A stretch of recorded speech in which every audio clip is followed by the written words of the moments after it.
Well, good afternoon or good morning or good hello wherever you are. My name is Willie Lawson. This is To the Heart of the Matter. All the noise is because I'm in my car driving home and the window doesn't close, so there's going to be noise. I'm trying to have the microphone as close to my face as I can, and maybe that'll block out some of the noise. Surely it isn't going to block out all of it. I was going through my phone and I saw the updates that I get, and one of them is from Fox News. Yeah, I know, sorry. But I saw, and I didn't listen to it. I didn't see the video, but the headline was how Glenn Beck came to be a Trump supporter. Because I remember that Glenn Beck was one of those people who was out there in front saying that Donald Trump was not a conservative. Donald Trump would not run the country as a conservative. He would not be a conservative. Now, the excitement behind Donald Trump was the rhetoric and stuff, but still his past with donations to Hillary Clinton's campaign when she ran for Senate in New York, his donation to Harry Reid's campaign in Nevada were all big red flags that Donald Trump was truly a wolf in sheep's clothing. And I agreed, not with Glenn Beck. I had my own opinions and had seen these things already, so I didn't really need Glenn Beck to tell me what to think, and still don't.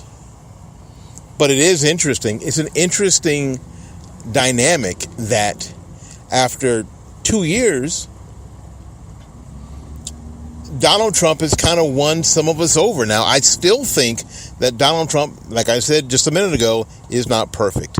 I think that Donald Trump makes huge mistakes because tariffs, frankly, are taxes, and American citizens will pay the price for tariffs if and when they are levied. It's how tariffs work. It's simply how they work.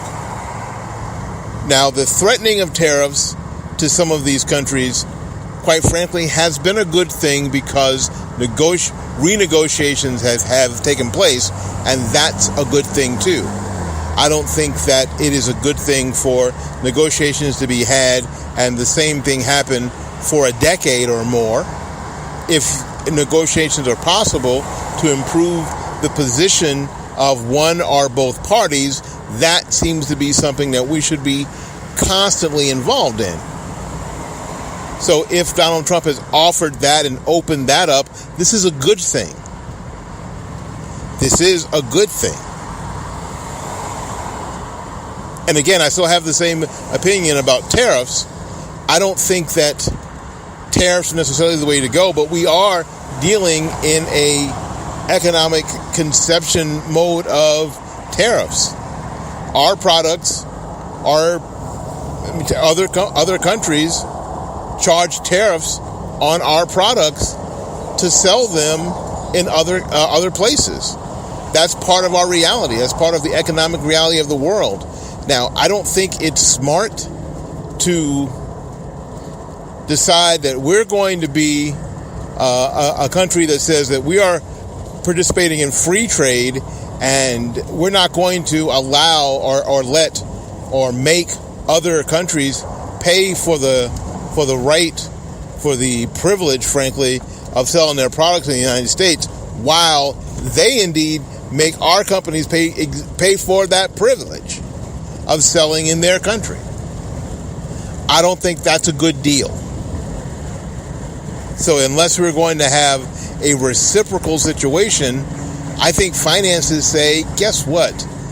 Yes, if you're going to charge us money to sell our product in China, then China, guess what? It's going to cost you a few bucks to sell your products here. I think that that's okay. I don't have a problem with that if indeed it is a good deal for both parties. If it's a good deal for China, so they keep doing it, and if it's a good deal for the American citizens, so the tariffs aren't too terribly high. I think that Trump's opened up that conversation. And opening up that conversation, I believe, is a very, very good thing. I see that Donald Trump has opened up and kept the discussion going about illegal immigration on the southwestern border in particular. And the visa program that have continuously been a problem in America for the past 50 or 75 years. And no one has really tried, no one on either side of the aisle, Democrat or Republican, has really done anything substantial of any consequence to move towards abating that situation. It's gotten continuously worse, and now we have people in Congress who basically don't want to do anything about it. I've got a neighbor. When we started having this conversation, was like, I asked what should be done, and he said nothing. Nothing should be done. He is a liberal progressive, sociology major, senior citizen, veteran, who believes that nothing should be done. They'll just figure it out anyway, and it's kind of all a waste of time. Now, if you live on the southwestern border and you have been negatively impacted by the influx of illegal aliens, your answer isn't nothing. That's for sure. So I like that the president has continued and opened that conversation up, and I don't mind the contentious nature of Congress, because I think the original idea of Congress was to be contentious. It opened up as a contentious body, and it continues to be contentious. It's supposed to be. I think that we have this mentality that it's supposed to be kumbaya, let's get along, hold hands, go out to dinner, and never say anything negative about the person across the aisle, when that was never the intent. Never. And truly, as far as the contention thing goes, Donald Trump has been able to continue the contentious nature of Congress and the White House. I don't necessarily think that that's bad. So as I'm looking at the past 2 years of Donald Trump, let me go to foreign policy. I think that he has been tough in foreign policy and has not bent over backwards to appease anyone, really. I think that that's a good thing. I have a friend who's worried more about Donald Trump's foreign policy, and it's basically because Donald Trump is hard-nosed against a lot of foreign nations. Again, the tariffs, some of the military things. It's interesting that when Donald Trump talks about taking troops out of Afghanistan, the very same troops that the left and the news media said that should have never gone there, but their President Barack Obama sent them there. And when we start talking about ending these foreign wars, suddenly the only people that have any that agree with the president at all are the hardcore libertarians who don't want us involved in these foreign wars to start with. Interesting.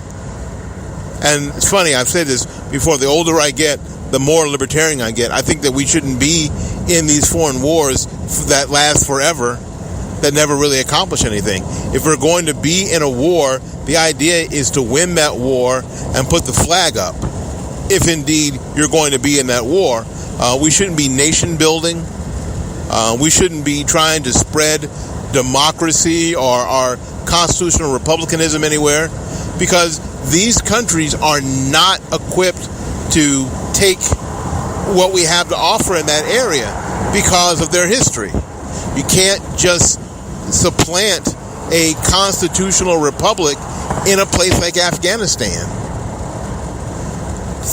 A few thousand years of history and the religious nature of Afghanistan are going to forbid that to ever sink in.